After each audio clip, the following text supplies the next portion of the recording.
Presente. Evi. Presente. Y con nomenclatura de los Ahí nos tumores. quedamos. Creo que. Nosotros sí. El otro grupo, ¿Qué hemos visto? Alejandro, ¿hemos visto esta parte? La comparación de tumores benignos y malignos. Pero en nuestro grupo no hemos visto. Ya repasaremos entonces rápido esta partecita.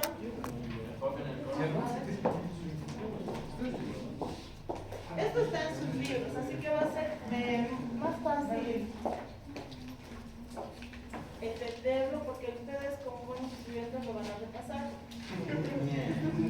Lo van a repasar unas horas antes del examen. Ese es el punto.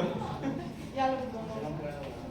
Muy bien, cuando vamos a hablar de la nomenclatura de los tumores, estamos haciendo referencia a los nombres que van a recibir. Ya hemos analizado que utilizan el prefijo oma en los tumores benignos y sarcoma en los malignos. Pero también hemos visto que existen palabras que pese a terminar en oma, terminan siendo malignos. Aquí vamos a ver un poco de esas diferencias. Por ejemplo, si hablamos de tejidos conjuntivos y sus derivados, fibroma benigno, fibrosarcoma maligno, fácil, ¿verdad? Pero existen otras palabras, por ejemplo, en los vasos sanguíneos, hemangioma benigno, angiosarcoma maligno.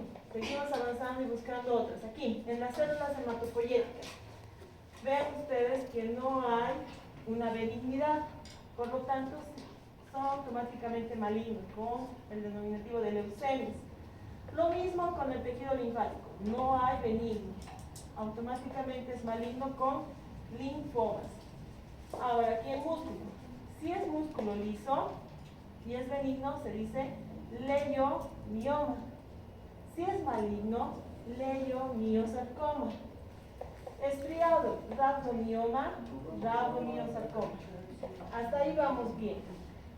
Seguimos analizando, comparando y vamos a poder ver, por ejemplo, adenoma, papilomas, no sé qué son. A ver aquí.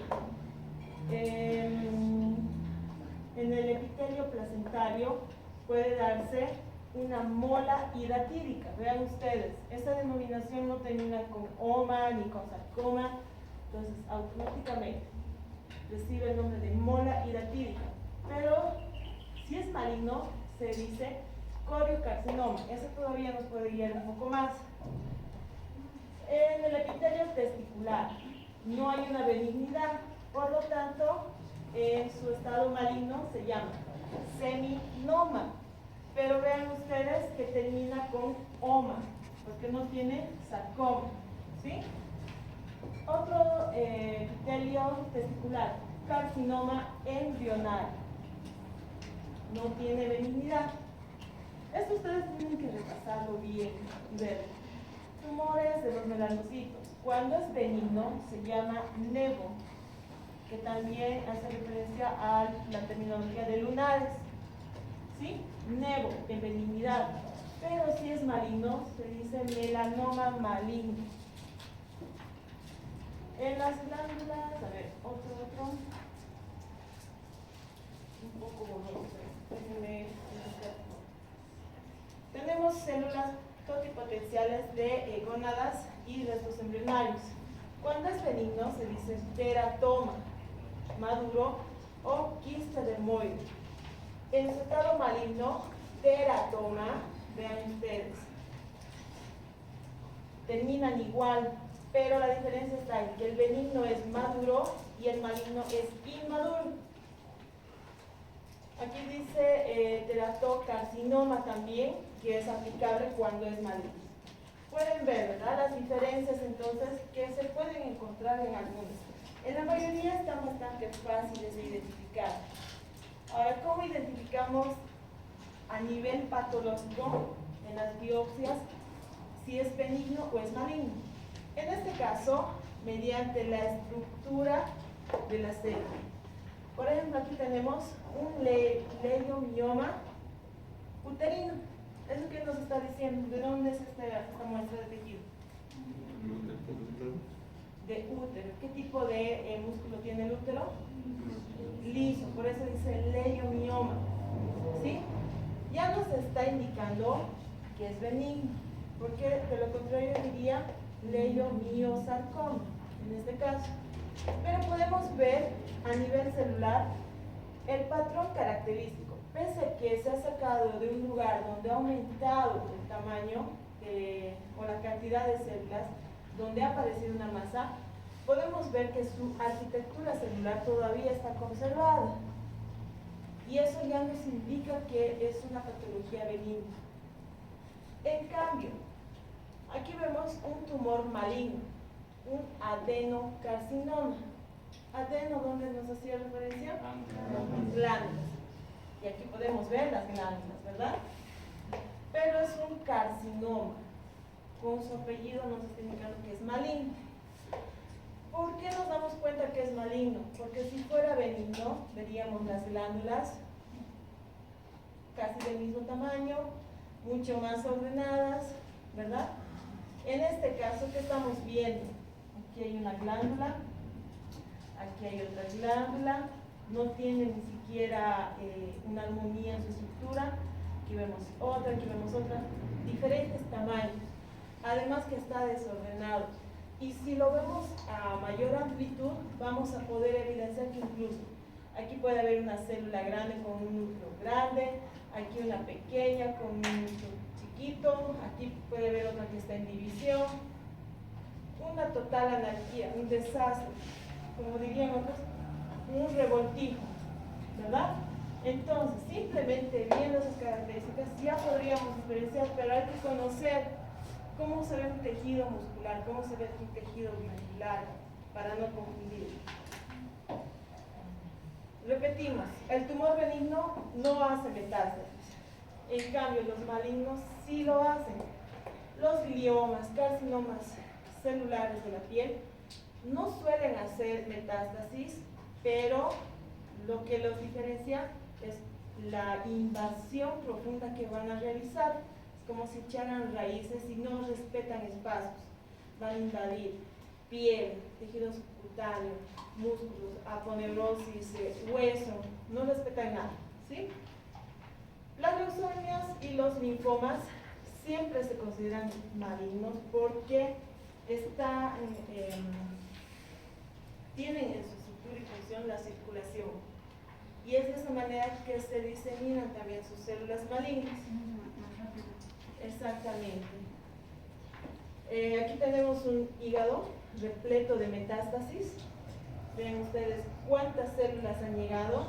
Ustedes saben que es un órgano principal donde llega toda la sangre, por lo tanto es el más afectado.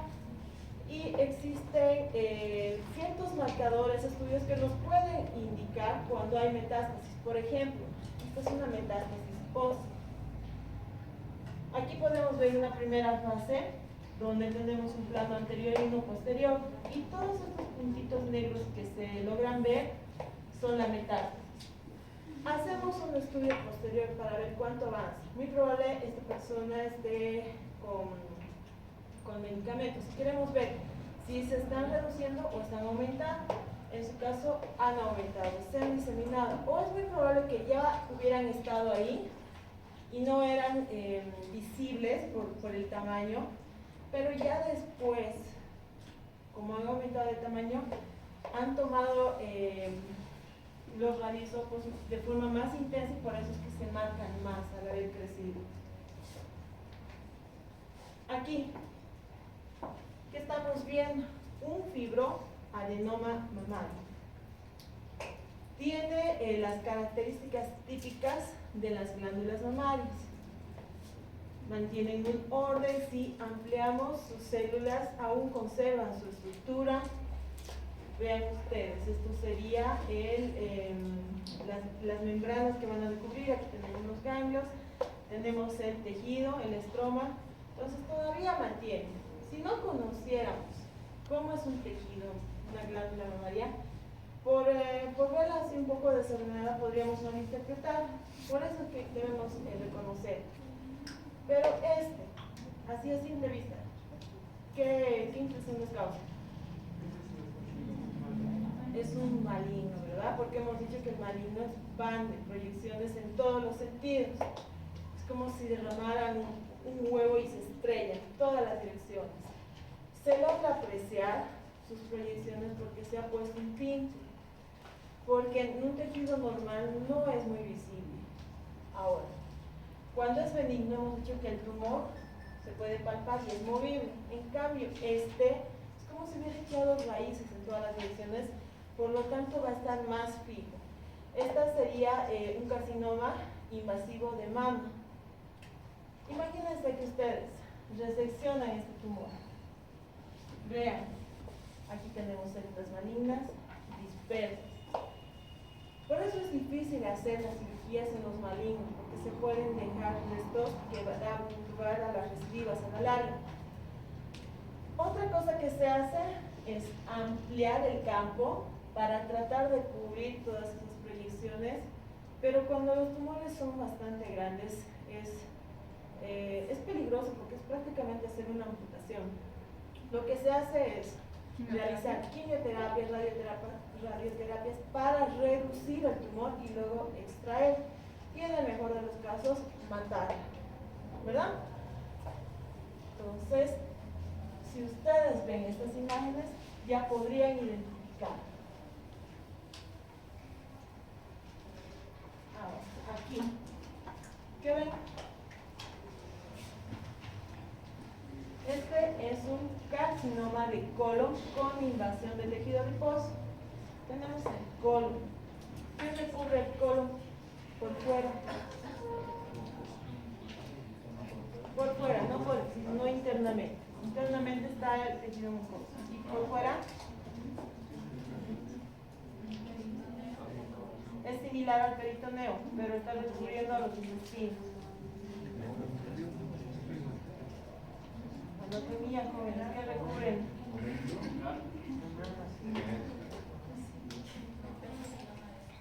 En realidad todos los órganos están recubiertos por fuera.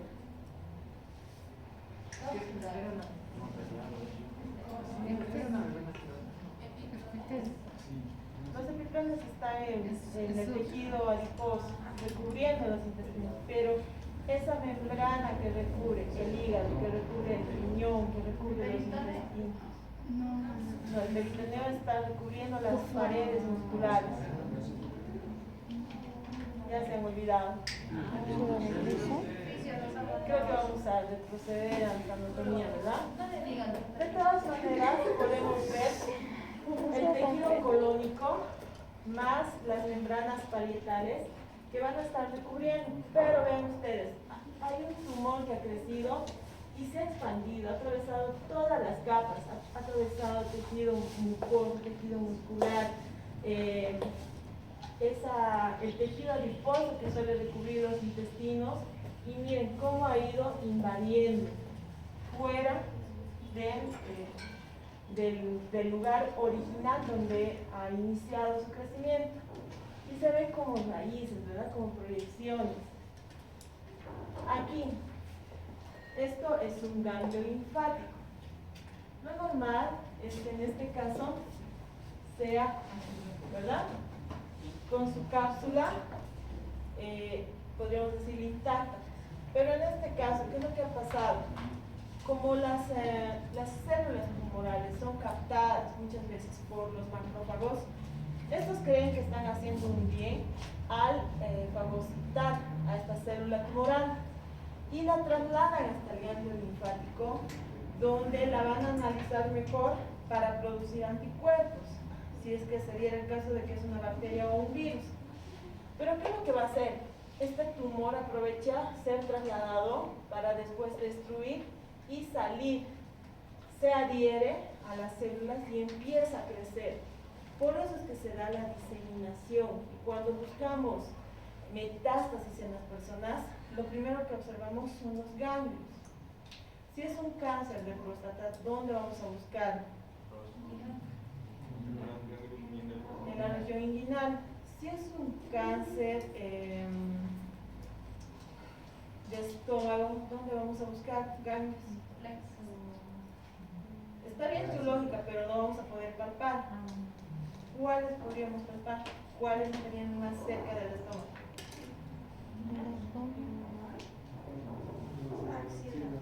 Muy bien, Yuri. Serían los cervicales y algunos torácicos que tenemos aquí a nivel del esternón, que pueden ser palpables. Tenemos incluso unos cuantos a nivel de las parillas costales por fuera, que suelen tocarse.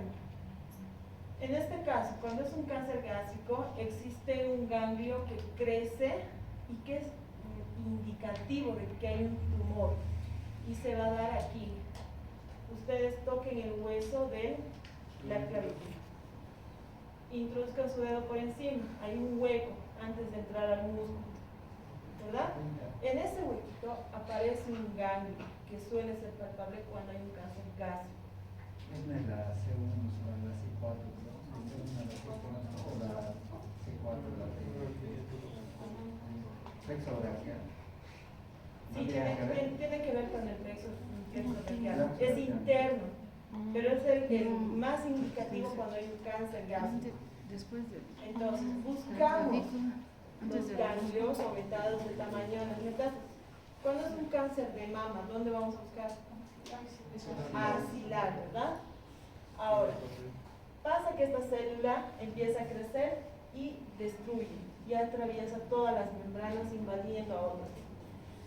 Se va a dar la diseminación a los ganglios continuos.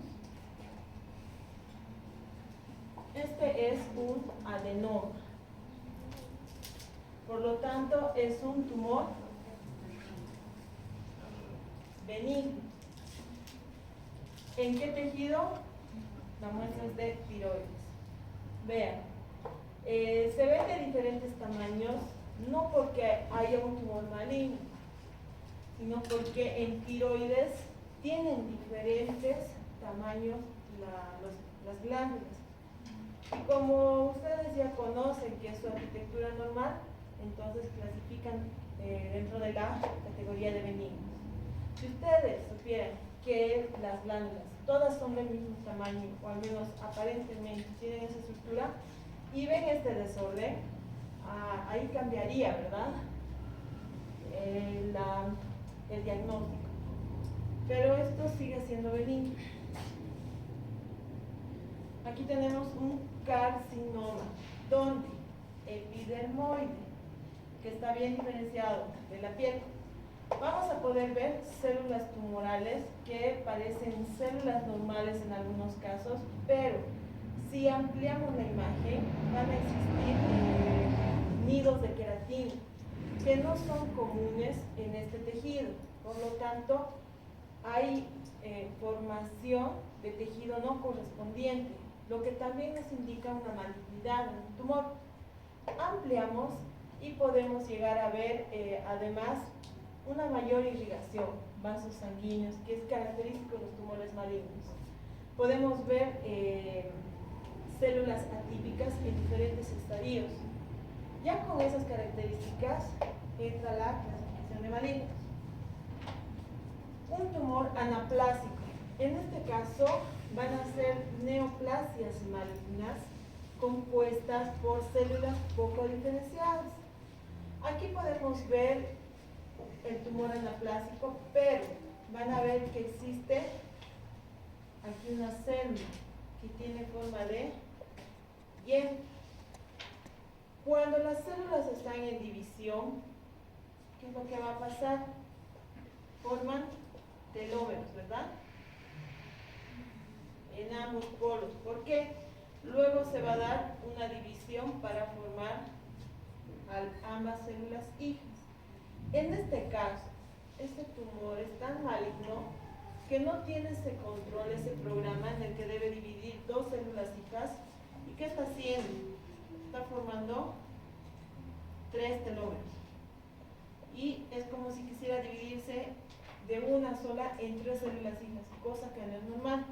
Por lo tanto, al haber encontrado esta anaplasia, ya nos está diciendo que es anómalo. Y a esta división en forma de Y, aquí la tienen más ampliada, se llama uso tripolar anómalo, porque lo normal es ser bipolar. ¿Se entiende, verdad? encontrar este tipo de anomalías ya nos está indicando. Otra, ¿qué ven aquí? Y ahora que ven, por ejemplo, esta parece estar en división. Esta tiene otra forma anómala en el núcleo. A ver, busquemos una célula que aparente normalidad. Pongamos aquí. Vean la diferencia de tamaño. El tamaño celular y el núcleo. Seguimos buscando e incluso podemos encontrar aquí una más pequeña. ¿Ven? Toda una anarquía. Diferentes tamaños. Están indiferenciadas. Algunas pueden aparentar ser maduras, otras inmaduras, otras estar en división. Por eso se llama tumor anaplásico. Ahora, tumor pleomorfo es la variación del tamaño de las células. Aquí nos vamos a enfocar en el tamaño. Vean esta. Gigante, ¿verdad? En comparación al resto. Y vean estas.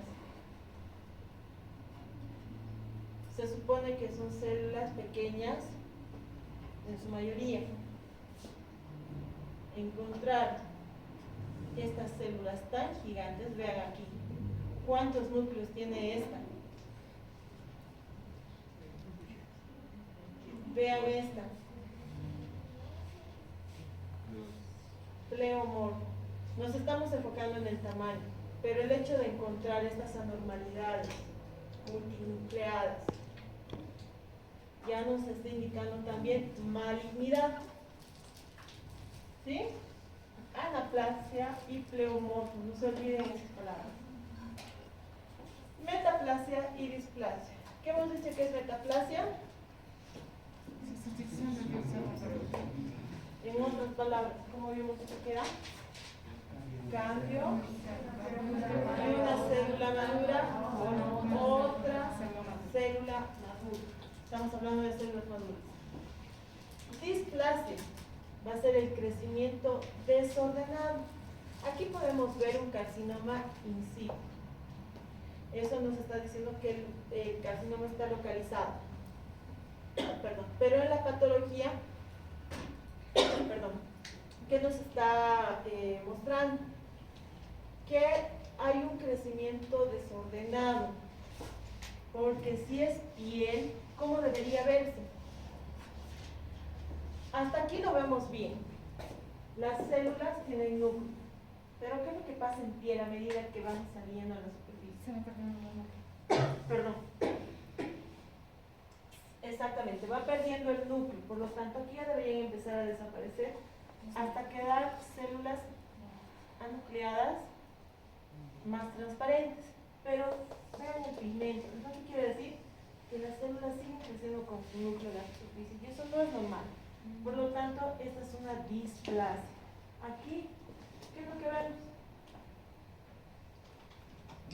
¿Qué les dice la imagen? ¿Qué parece?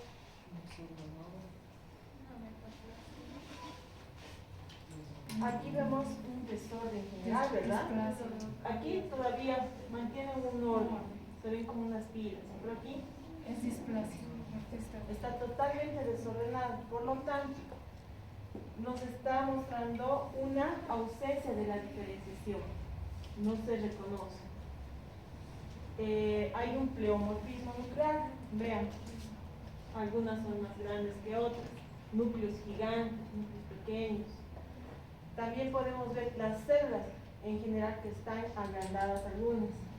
Y vemos incluso varias células en diferentes fases mitóticas. Por ejemplo aquí, logran ver aquí un uso y aquí el otro uso. Y aquí está la repartición de los organelos para que luego vayan a los extremos. ¿Verdad? Se logra ver. ¿Logran diferenciar? Aquí también podemos ver otras.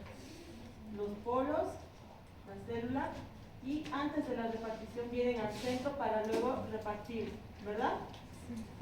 ¿Se acuerdan o no? Entonces, es un cáncer maligno también, por todo ese desorden que se ve. Ahora, en las características, esta es una tabla de comparación, esto también está en sus libros. La diferenciación o la plaza.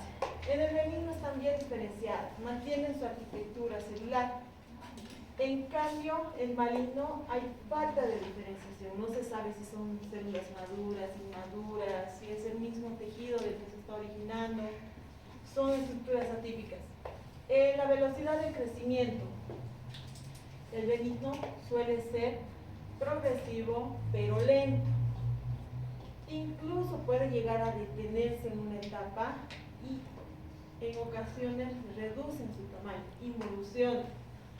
Más si la causa de ese tumor fue algo hormonal y se retira ese factor hormonal que está induciendo, reduce. En cambio, el maligno es errático. Puede ser lento en algunos casos, pero es muy agresivo. O puede ser muy rápido. Por lo tanto, no tiene control. Incluso se dice que las células en el maligno pueden llegar a tener inmortalidad. Porque si una célula normal llegaba a vivir, pongamos como en la célula de los glóbulos rojos, 120 días, en el maligno pueden existir por años sin morir, con una división incontrolada. Además, si la división era una vez al mes de una célula normal, no benigna, era una vez al mes, en la maligna se pueden dar 100 hasta 1000 veces al mes, descontroladiza. La invasión, en el benigno hemos dicho que están encapsulados, ¿verdad? Son más descohesionadas, en expansión bien delimitadas, no van a invadir ni infiltrar. En cambio, en el maligno hacen todo lo contrario. No hay metástasis y sí hay metástasis. Un ejemplo visual. Este es un tumor benigno. Tiene las características celulares del tejido donde se origina. Vean ustedes, está encapsulado. Si sacamos una biopsia de este tejido, tiene tejido liso, en este caso, que es característico del útero. Pero en un maligno, vean ustedes, no respeta espacios, cápsulas, invade en todo sentido, hay puntos de necrosis, hay una mayor irrigación, por lo tanto, no están diferenciados.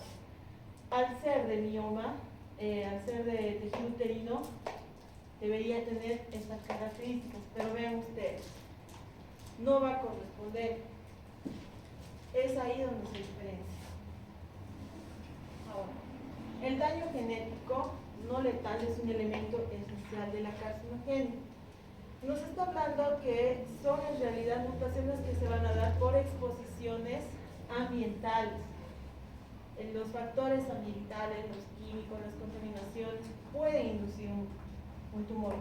Y la herencia de línea germinal hace referencia a aquellos tumores que son hereditarios por ese gen al que estamos predispuestos para desarrollar un tumor. También pueden ser espontáneos o aleatorios, donde la familia no tenga datos de tumores y a esa persona le aparece un tumor, entonces una mutación innova que da adquirido individualmente, o aleatorio. ¿Se acuerdan de las herencias donde un hijo puede tener, el otro hijo no, el otro puede ser portador? Influye. Ahora, el tumor se puede dar por esta expansión clonal. Es suficiente una célula anormal para desarrollar todos los tumores. ¿Qué es lo que va a pasar? Hemos visto que en el ciclo celular teníamos 2 puntos de control. Si evaden esos puntos de control, hay una anomalía en los puntos de control, sale esa célula que va a originar el tumor.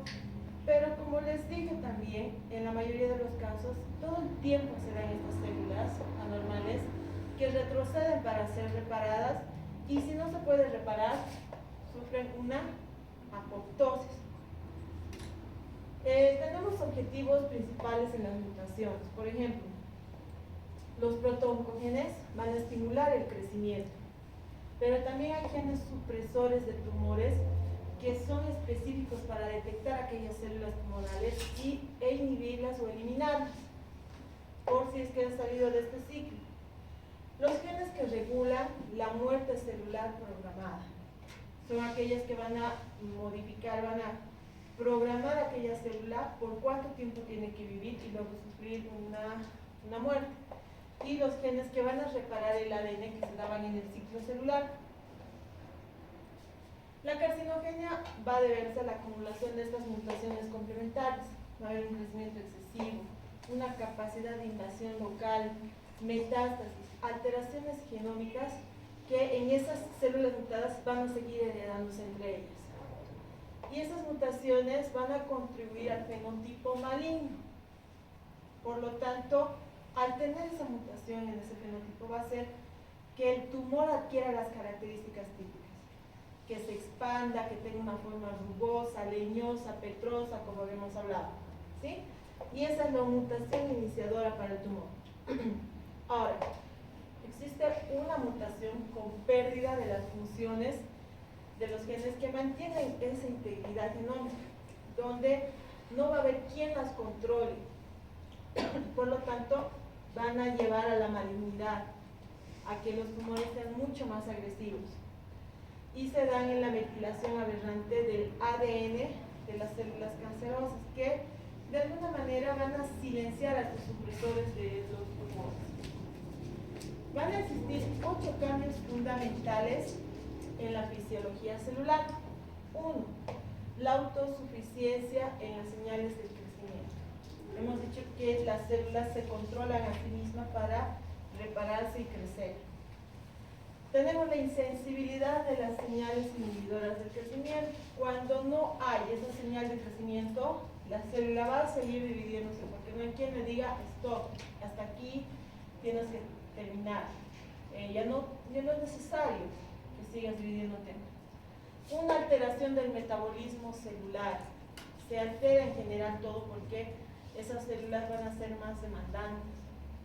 Y la evasión de la apoptosis, como habíamos hablado, terminan siendo a veces células inmortales. El potencial ilimitado de replicación.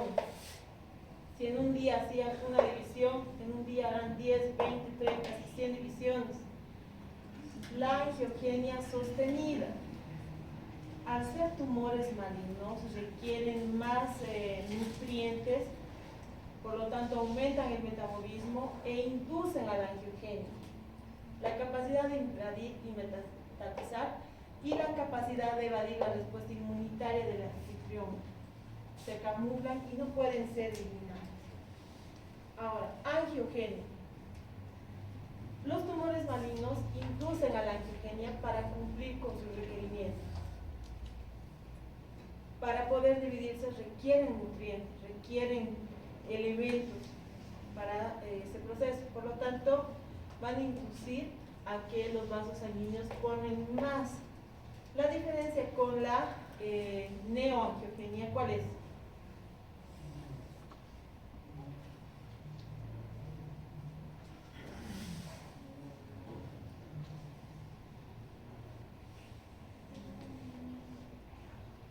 La neoangiogenia se va a dar a nivel de embriones, porque está formando nuevos vasos para el nuevo ser. En cambio, en la angiogenia hemos dicho que se puede dar cuando existen lesiones, cuando el vaso se lesiona, cuando hay una oclusión, cuando hay una obstrucción, entonces se forma una angiogenia para sustituir la irrigación. En este caso, la angiogenia se va a dar para cumplir con los requerimientos de este tipo, ¿sí? Va a inducir a una secreción de los factores del crecimiento insulínico para que se formen los nuevos vasos. Ahora, estos vasos no van a ser normales tampoco, porque tienen que ser más permeables para abastecer al tumor, cosa que en un vaso normal no lo son, tienen una capacidad de difusión.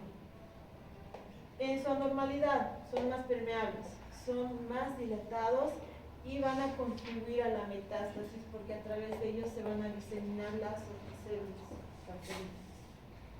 Tienen que ver con la invasión y metástasis, porque si tenemos un tumor que crece y va a atravesar este endotelio, va a formar una masa en el interior, esta masa se puede desprender y migrar con la sangre. Por el golpe de las células del flujo que hay, se pueden desprender pedazos, células individuales que también se van a diseminar mediante el flujo. Y en otras situaciones va a crecer, va a ocluir todo el vaso. Entonces pueden darse diferentes circunstancias dependiendo del tumor. Ahora, existen células que van a atravesar los vasos, como esta, que no van a llegar a sobrevivir porque el sistema inmune las capta y las elimina.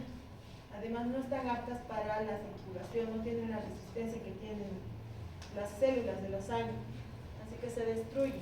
Pero existen otras que van a migrar y se van a instalar en otros tejidos donde sí van a crecer y van a formar nuevos tumores. Existe una cascada metastásica. Recuerden bien esta parte. ¿En qué consiste la cascada metastásica? Tiene dos fases. La primera es la invasión en la matriz extracelular. Tiene que invadir esa matriz. Recuerden ustedes, dividían a las células, mantenían su orden, permitía la intercomunicación entre las otras células. Tiene que atacar esa membrana, porque estas son además las membranas extracelares las que diferencian los diferentes tipos de tejidos. Si hasta aquí es muscular, si hasta aquí es adiposo, ¿verdad? La otra fase es la diseminación vascular, donde se van a alojar o se van a diseminar estas células. Aquí podemos ver cómo se ve un tumor. Tenemos una célula tumoral que va creciendo, al aumentar requiere más nutrientes, va a inducir a los vasos sanguíneos a una angiogénesis que tiene que abastecer. Ahora, si nosotros cortamos esa fuente de alimento, este tumor termina muriendo. Y es lo que a veces se hace en los procedimientos de quimio o radioterapia. Pero lamentablemente termina siendo un mal necesario, porque no solo atacamos a las células malignas, sino a las células buenas de nuestro cuerpo, que de alguna manera, después de que se elimine lo maligno, tienen la capacidad de regenerarse en algunos casos. Por eso las personas pierden el cabello, las cejas, el cabello, están anémicas por este ataque a las células buenas de manera indirecta. Aquí tenemos otro ejemplo, un tumor que atraviesa los diferentes tejidos, la membrana extracelular, llega a los vasos donde se puede desprender. En algunos casos las plaquetas lo van a atacar, pensando que es un coágulo, y lo van a adherir al endotelio. Pero como es maligna, se va a empezar a diseminar a través de ella. O en cambio, puede viajar como si fuera un émbolo o fluir a otro lugar, de no salir. La invasión de la matriz extracelular se va a dar atravesando las membranas basales, los tejidos conjuntivos intersticiales. Invade esta matriz extracelular mediante 4 pasos. Primero, tiene que aflojar estas fibras, estas intercomunicaciones de célula a célula, las va a degradar, como si las destruyera, como si les echara un ácido para abrirse campo. Imagínense un tractor que entra al bosque y destruye todo, no le interesa si hay animales, si hay vegetación, si hubiera personas, nada. Se va a adherir a los componentes de la matriz extracelular y va además a migrar hacia los otros tejidos, invadiendo las células.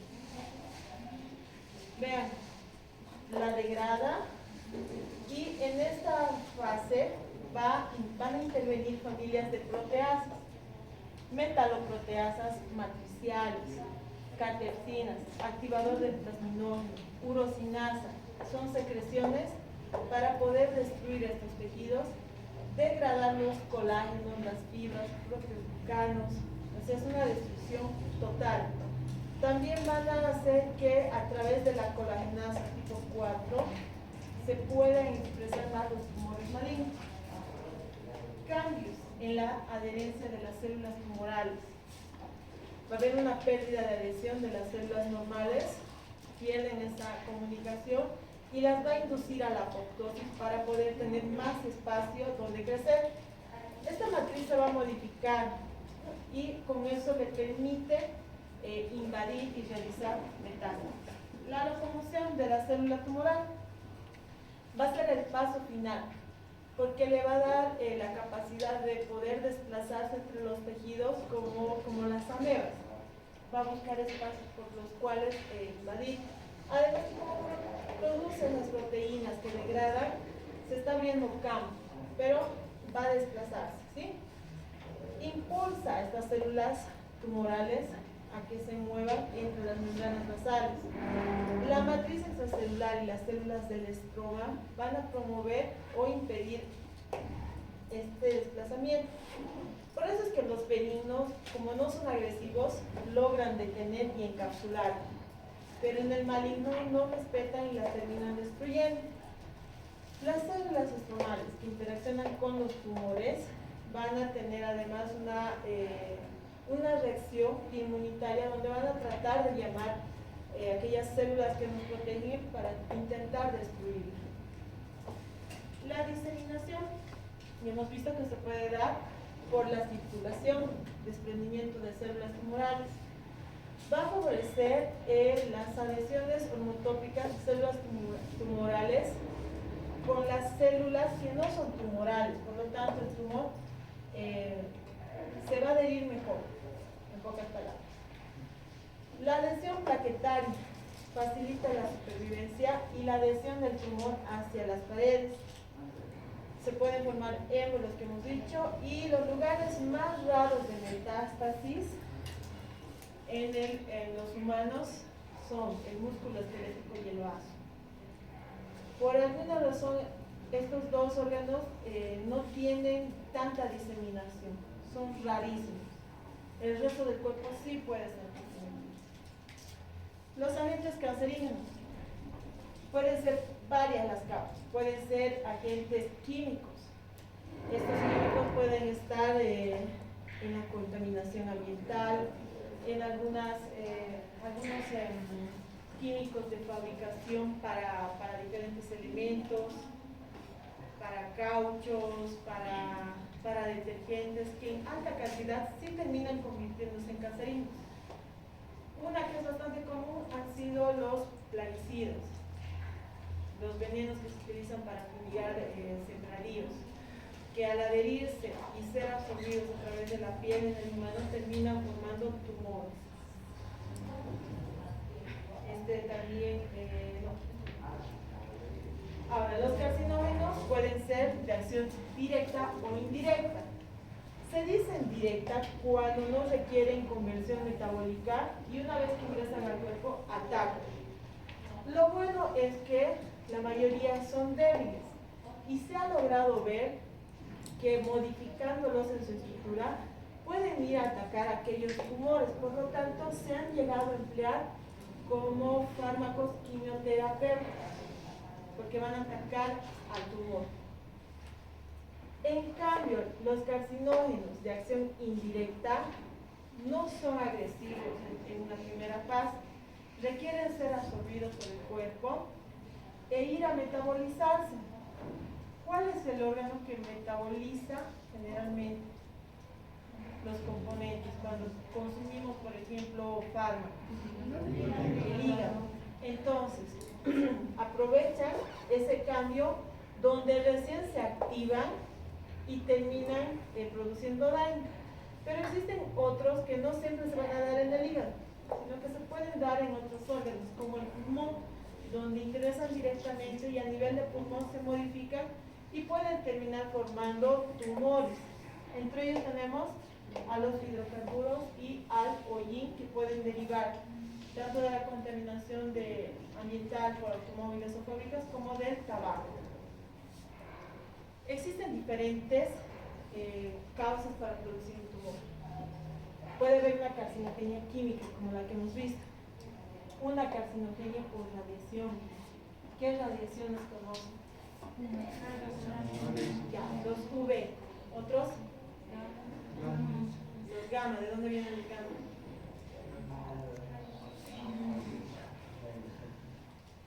Rayos X, los conocen todos. ¿Los gamma de dónde vienen?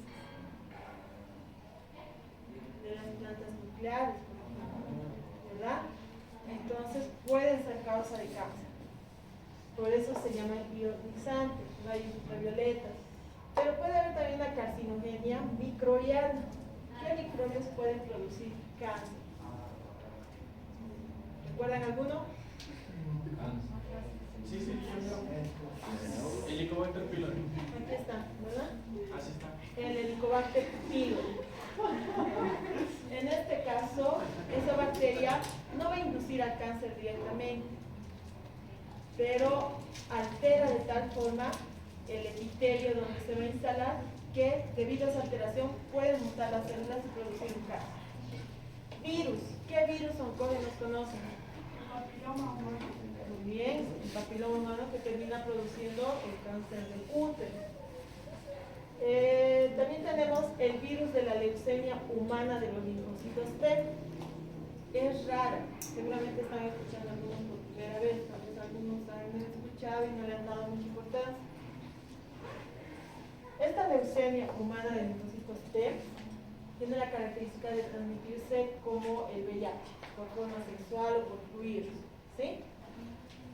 Pero de las personas que se van a contagiar, solo un 3 al 5% van a manifestar la enfermedad, que es una leucemia, siendo un cáncer maligno.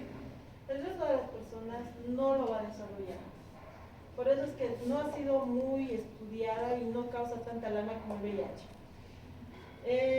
Entre los virus oncógenos tenemos papiloma, Epstein-Barr, hepatitis B y C, virus de la hepatitis que puede producir un cáncer hepático a la larga, el poliomavirus, virus del herpes de sarcoma de Kaposi. Ahora, los síndromes paraneoplásicos, ¿qué era eso? Ya vamos a acabar.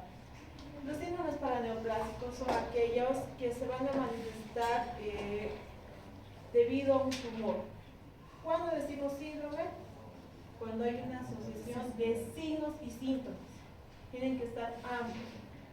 Si solamente son signos, no va a recibir. O si solamente son síntomas o solo son signos, ¿sí? Tienen que estar asociados.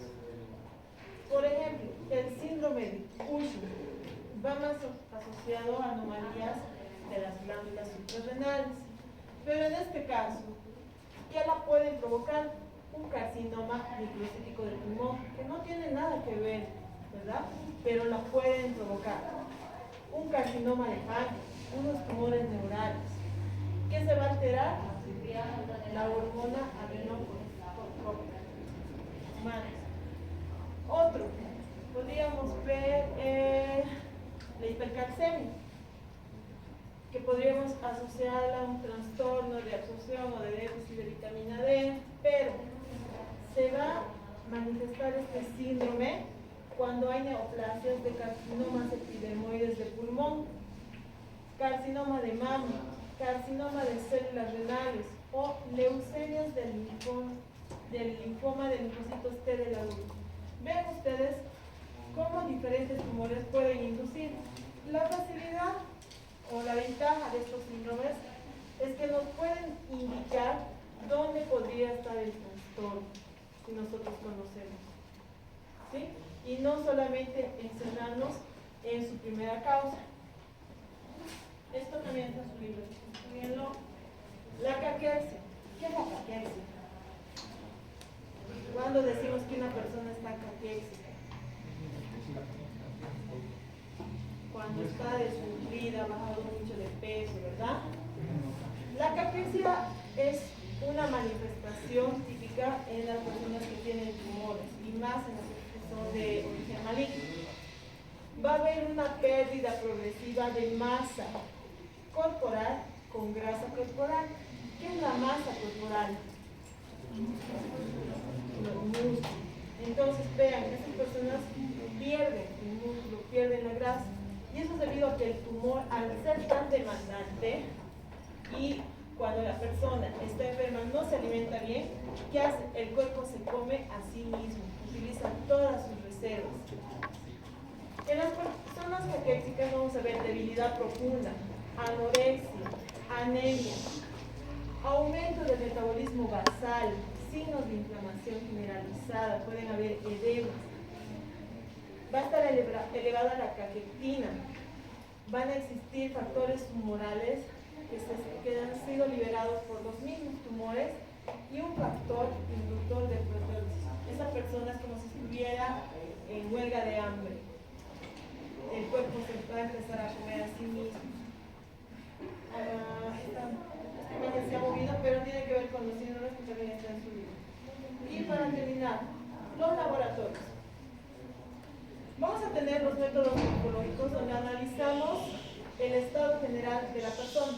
Simplemente viendo y escuchando lo que nos está contando, tocando los tumores, vamos a poder determinar si podría ser benigno o maligno, pero lo vamos a confirmar a través de estudios, resonancias, tomografías, ecografías, pero algo que nos va a indicar con mayor exactitud de qué tumor se trata son los marcadores tumorales, que en sí son enzimas bioquímicas que se producen por un tumor en específico. Por lo tanto, al encontrarlas, podemos determinar exactamente de qué tumor se trata.